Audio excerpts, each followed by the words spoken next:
മണ്ടൻ മുതലയും ബുദ്ധിമാനായ കുരങ്ങനും. ഒരു ചൂടുള്ള ഉച്ചസമയത്ത് കോക്കോ മുതല നദിക്കരയിൽ ഇരിക്കുവായിരുന്നു. കോക്കോയ്ക്ക് പെട്ടെന്ന് നല്ല വിശപ്പ് തോന്നി. അപ്പോൾ അതാ അതുവഴി ഒരു പഴുത്ത വാഴപ്പഴവും പിടിച്ചു വരുന്ന മിക്കു കുരങ്ങനെ കോക്കോ മുതല കണ്ടു.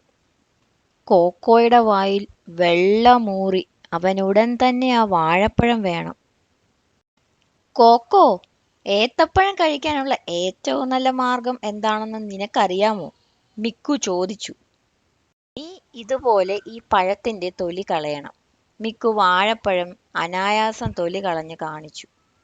മിക്കു ചെയ്തതുപോലെ വാഴപ്പഴം തൊലി കളയാൻ കഴിയുമെങ്കിൽ അത് കഴിക്കുന്നതിന്റെ രഹസ്യം തനിക്ക് മനസ്സിലാകുമെന്ന് വിഡ്ഢിയായ കോക്കോ കരുതി.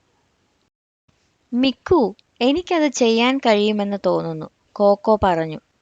വാഴപ്പഴം എടുത്ത് അവൻ അതിന്റെ തൊലി കളയാൻ ശ്രമിച്ചു.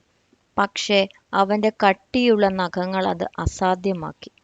കുറച്ചു നേരം കഷ്ടപ്പെട്ടിട്ട് അവൻ അവസാനം മിക്കുവിനെ നോക്കി. കോക്കോ, വാഴപ്പഴത്തിന്റെ തൊലി കളയാൻ ശരിയായ കൈകളാണ് വേണ്ടത്, നഖമല്ല. നിന്റെ ശക്തി എന്താണെന്ന് ഇടയ്ക്കൊക്കെ തിരിച്ചറിയുന്നത് നല്ലതാണ്, മിക്കു ചിരിച്ചുകൊണ്ട് പറഞ്ഞു. കോക്കോയ്ക്കൊരു ചമ്മൽ തോന്നിയെങ്കിലും മിക്കുവിന്റെ വാക്കുകളിലെ സത്യം മനസ്സിലാക്കി അവൻ പുഞ്ചിരിച്ചുകൊണ്ട് പറഞ്ഞു. ശരി, എനിക്ക് നന്നായി നീന്താൻ കഴിയുമെന്ന് ഞാൻ കരുതുന്നു. പക്ഷേ വാഴപ്പഴം തൊലി കളയാൻ ഞാൻ നിനക്കു തരാം മിക്കു. രണ്ട് സുഹൃത്തുക്കളും ഒരുമിച്ച് ചിരിച്ചു. നിങ്ങൾ ഒരു കാര്യത്തിൽ നല്ലതല്ലെങ്കിൽ സഹായം ചോദിക്കുന്നതിൽ കുഴപ്പമില്ലെന്ന് പഠിപ്പിച്ചുകൊണ്ട് മിക്കു കോക്കോയുമായി വാഴപ്പഴം പങ്കിട്ടു. ഗുണപാഠം: നിങ്ങളുടെ കഴിവുകൾ തിരിച്ചറിയുക. ആവശ്യമുള്ളപ്പോൾ മറ്റുള്ളവരുടെ സഹായം തേടാൻ മടിക്കരുത്. വീഡിയോ ഇഷ്ടമായെങ്കിൽ ലൈക്ക് ചെയ്യാനും സബ്സ്ക്രൈബ് ചെയ്യാനും മറക്കല്ലേ.